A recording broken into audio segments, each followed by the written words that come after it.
face you see on the screen, it's Richard Graham, a now graduate player of the CJFL and the Ottawa Sooners. Hi, Richard. Hi, how's it going? This is going to be fun. So this is a behind the scenes or a growing up story about Richard Graham in Ottawa. So where were you born and raised? I was born in Ottawa, Ontario. Yeah. I was brought up here. Quick stint in British Columbia with my parents, stuff like that. But we came back here, and I've been here ever since. Okay. And growing up as a kid, did you play lots of sports? Was it always football?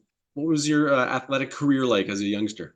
At the beginning, I trained MMA, like karate and stuff Oh, like that. My dad was into that. Um, and then I was playing basketball at the park one day, and I was the biggest kid there. So then they were like, "You ever played football before?" Sure enough, that kid's dad was a coach, and then he brought me to play for a home city team, the South Ottawa Mustangs.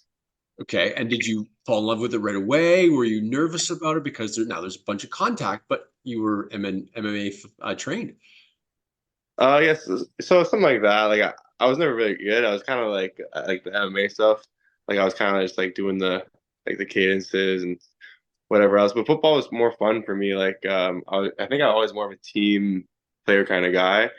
In school, I played basketball, volleyball, all the sports. Rugby, soccer. And I think all the team sports really worked well with me. And I don't think there's a better team sport like out there than football. Hmm. Were you any good at basketball and volleyball and soccer and those sports? Um, yeah, I was pretty good. Like I was good at the high school intramural level, and then I played really like AAU basketball for until I was 17 or 18. Then I kind of made the choice to stick to football. Yeah. Okay, so you're at the park, you're playing basketball. Your friend's dad asks you about football. Now you got to come home and you got to sell it to parents or guardians. How did that conversation go? So for me with my dad, like he was super protective. So he always thought like, oh man, it's too dangerous. You're gonna get concussions. You're gonna get this, you're gonna get that, and but eventually he caved. Pretty much the coach came over, talked to him, said, "Listen, like these 7, 8 year olds playing with other 7, 8 year olds, and he's gonna be the biggest kid there. I think he'll be okay, And then sure enough, I played that season. My dad fell in love with it, watching me play and just being around the sport. Yeah. Was it tackle right away? I know some kids are starting in flag and then they move to tackle. For me, it was tackle right away. I know it's a little more different now. Back then there was might and tag. I think they got rid of a lot of stuff, but it was full 12 on 12 Canadian football rules. Yeah. What were the challenges for you when you first strapped the pads on? What were some of the challenges? Do you remember?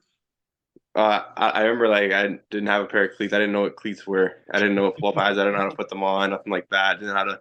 At the time, it was a belt loop with the girdles and stuff like that. So like I didn't know anything of that. I had like my buddy had to show me everything, how to put on the pads. And I joined a little bit later in the training camp, so I was right before the first exhibition game.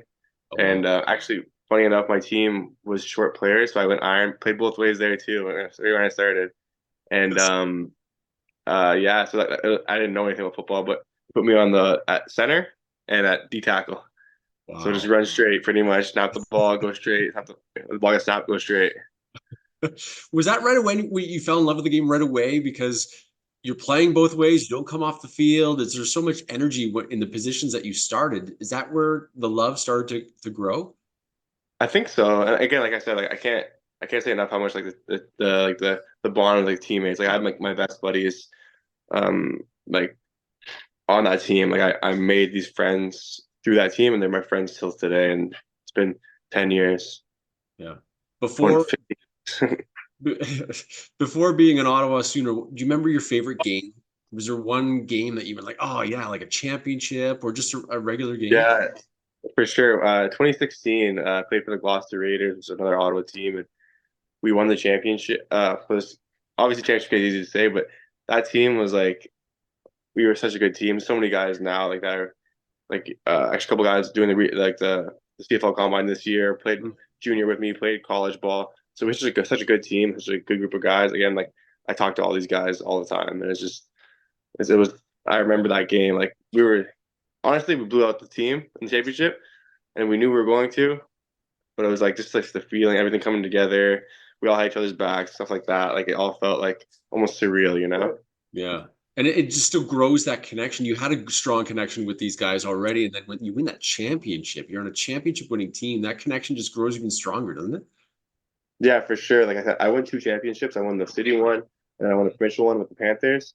And again, like I said, like there's no like all the adversity you go through during the season Yeah. to all like come together and complete that one goal at the end. There's no other feeling like that, really. So take me through how you got involved with the Sooners. So I'm like one of the kind of I think it's kind of a story I hear a lot of it. Um, I played at Ottawa. I went to Ottawa U for a year.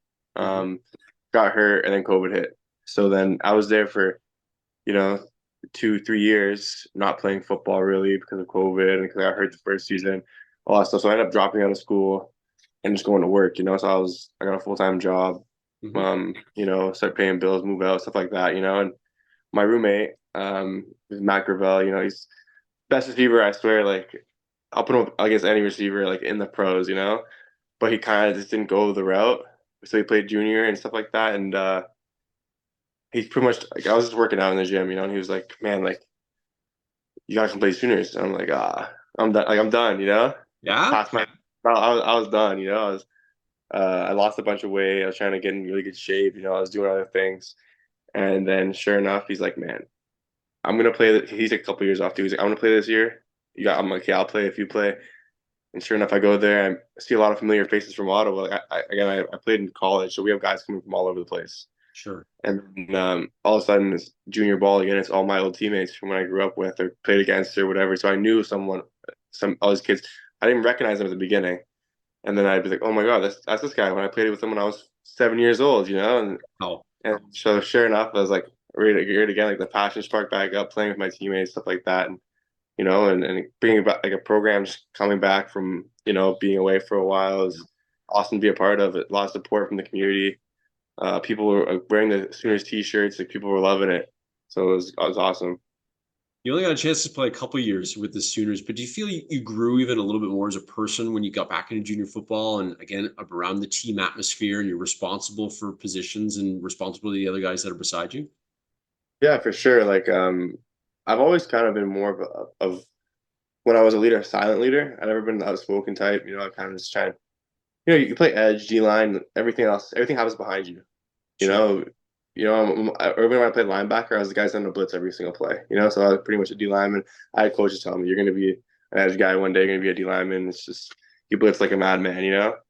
And so sure enough, I'm doing this rule where I could talk a little bit. I can call a couple formations, but more or less linebackers, safety talking more about that stuff. And those are the guys people look to for assignments. But Sure. through Sooners and stuff like that, and even like my knowledge of the game grew so much, and I understood every single position because I was playing different positions. I played offense, I played defense. I knew what was going on.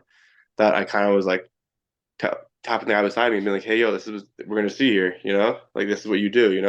And then more and more, I became more verbal, and I got like louder and gained more confidence in like in speaking and stuff like that among my teammates. That like I became like not only like the leader of like just by what I do, but I was able to articulate what like how we can be great together, and stuff like that, and really lead some guys. And now all these guys that were younger than me or my same age are like they're like my best friends, but also like they looked up to me on the field, and it was a great feeling. I felt like a big brother, even though it was just like I felt like a team of brothers. And I felt like the big brother. It was Yeah. awesome.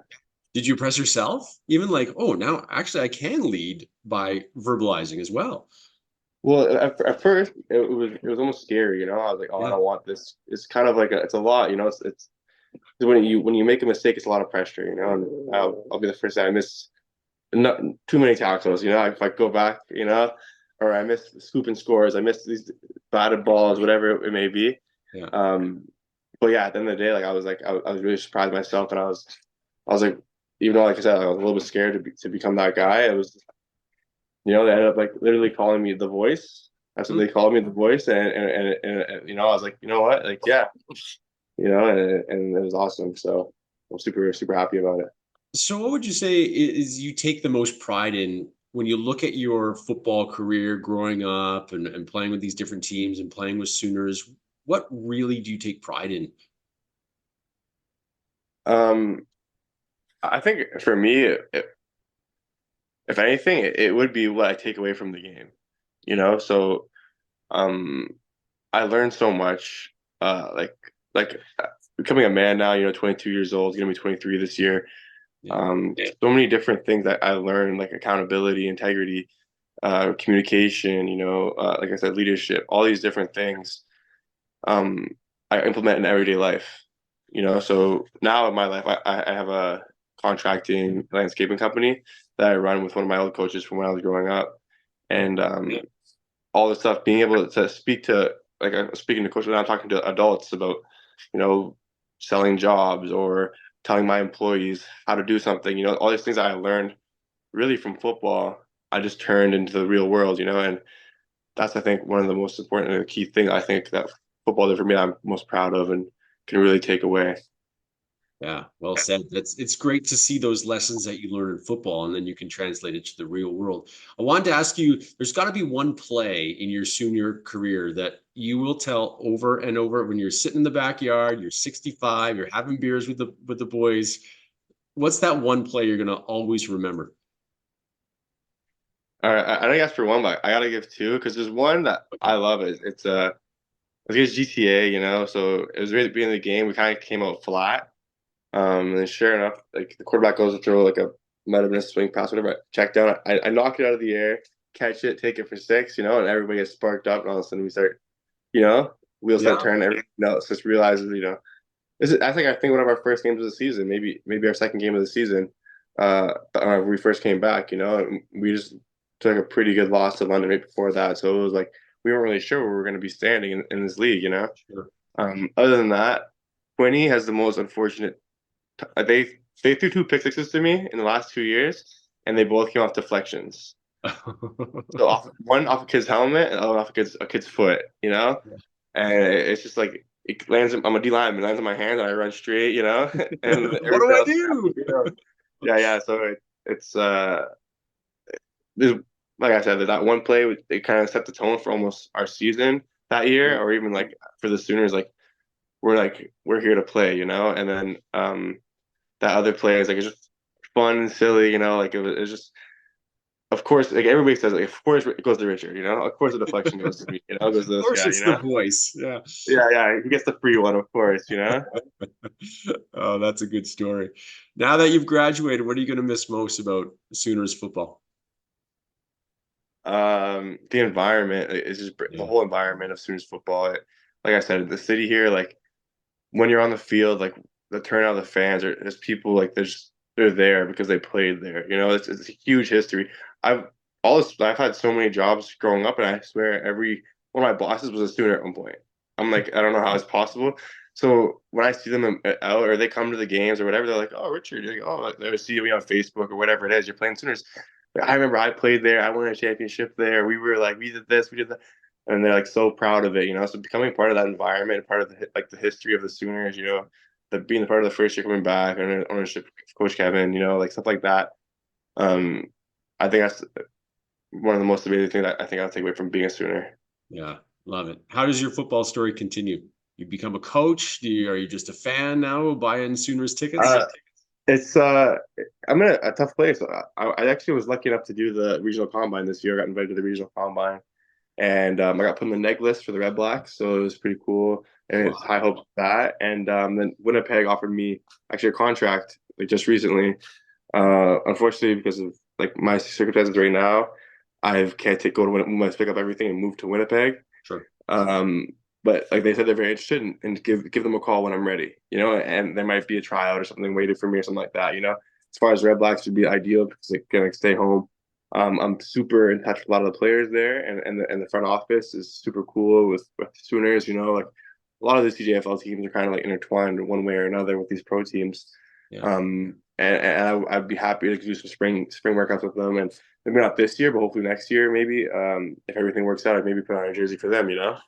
Wow, that would be something special. Thanks so much for sharing everything you shared today, and good luck with either the Red Blocks, the Bombers, or whoever comes calling next. Whatever. Yeah. Thanks so much. Thanks so much.